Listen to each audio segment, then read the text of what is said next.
क्या भारत में जल्द ही फिर से लॉकडाउन लगने वाला है? तैयार रहिए, हालात कभी भी बदल सकते हैं। चेतावनी, अगर दुनिया ने अभी भी होश नहीं संभाला तो इतिहास का सबसे खतरनाक अध्याय हमारे सामने खुल सकता है। कुछ रणनीतिक विशेषज्ञों का कहना है कि अगर ये टकराव बढ़ता गया तो ये धीरे धीरे चौथे विश्व युद्ध की चिंगारी बन सकता है। इसलिए ये कहानी अंत तक सुनना जरूरी है, क्योंकि ये सिर्फ मध्य पूर्व की लड़ाई नहीं है। इसका असर आपके घर की रसोई, आपकी नौकरी और आपके भविष्य तक पहुंच सकता है। आज दुनिया की नजरें 3 देशों पर टिकी हैं, अमेरिका, इजराइल और ईरान। और इनके बीच का संघर्ष अचानक पैदा नहीं हुआ। इसकी जड़ें लगभग आधी सदी पुरानी हैं। साल 1979 ईरान में इस्लामिक क्रांति हुई। उस क्रांति ने पश्चिम समर्थित शासन को गिरा दिया और नई धार्मिक सरकार सत्ता में आ गई। उसके बाद से अमेरिका और ईरान के रिश्ते तेजी से खराब होते चले गए।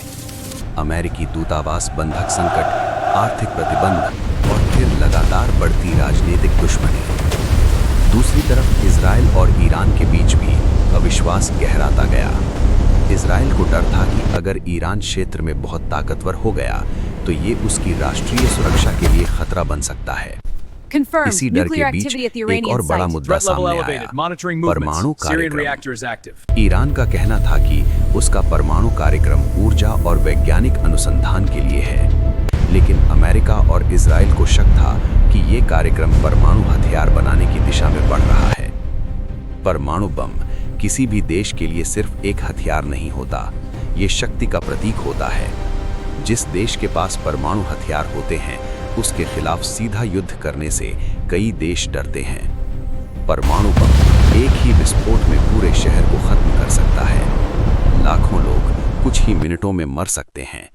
यही वजह है कि अगर ईरान परमाणु हथियार बना लेता है तो मध्य पूर्व की ताकत का संतुलन पूरी तरह बदल सकता है। इसी डर ने कई गुप्त अभियानों को जन्म दिया।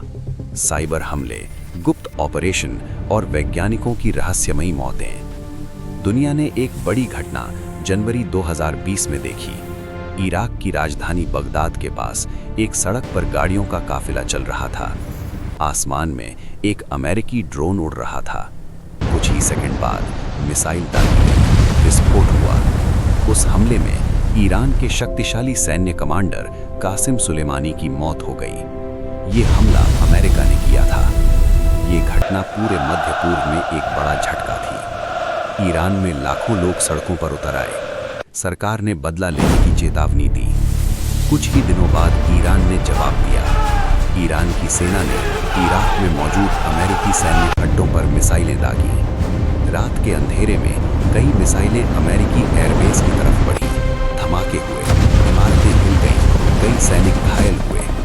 हालांकि उस हमले में बड़े पैमाने पर मौतें नहीं हुई, लेकिन ये साफ संदेश था कि ईरान जवाब देने में पीछे नहीं हटेगा। तनाव लगातार बढ़ता गया। इजराइल ने कई बार ईरान से जुड़े सैन्य ठिकानों और हथियार भंडारों को निशाना बनाया, खासकर सीरिया जैसे क्षेत्रों में जहां ईरान समर्थित बल मौजूद थे। ड्रोन हमले, हवाई हमले, गुप्त ऑपरेशन, इन घटनाओं में अलग अलग समय पर कई सैनिकों और नागरिकों की मौत हुई है।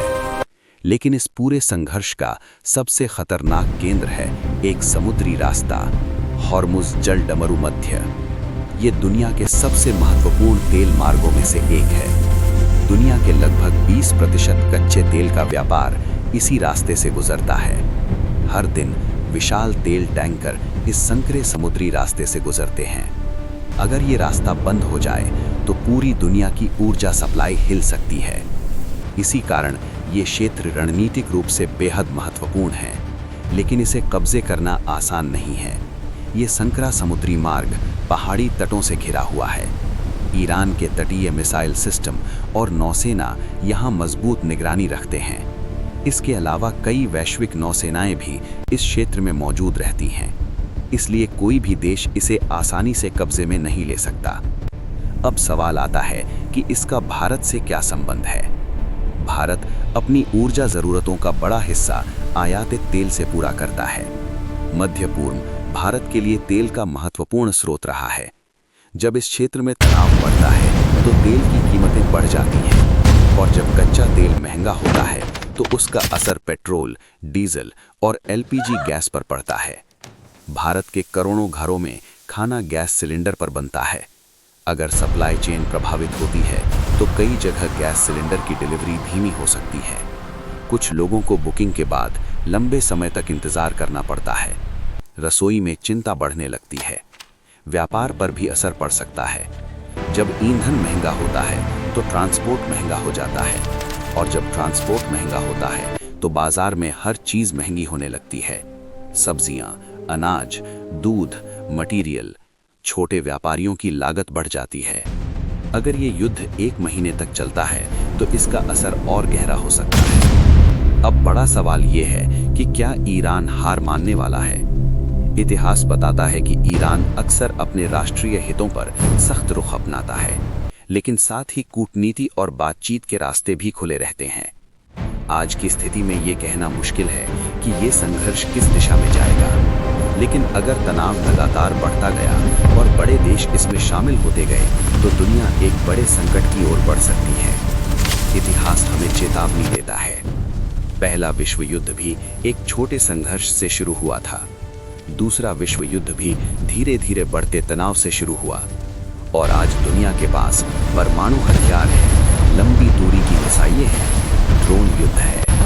अगर इन सब का इस्तेमाल एक बड़े युद्ध में हुआ तो मानव इतिहास का सबसे भयावह अध्याय लिखा जा सकता है। और अगर वैश्विक संकट बढ़ा तो दुनिया को वैसी ही बंद स्थिति का सामना करना पड़ सकता है जैसी हमने महामारी के समय देखी थी। खाली सड़कें, बंद शहर, डर से भरे घर और अनिश्चित भविष्य। आज रात जब दुनिया के कई शहरों में लोग सो रहे होंगे, कहीं दूर सैन्य रडार चमक रहे होंगे, मिसाइलें अपने लॉन्च पैड पर तैयार होंगी और शायद इतिहास चुपचाप एक नया अध्याय लिख रहा होगा।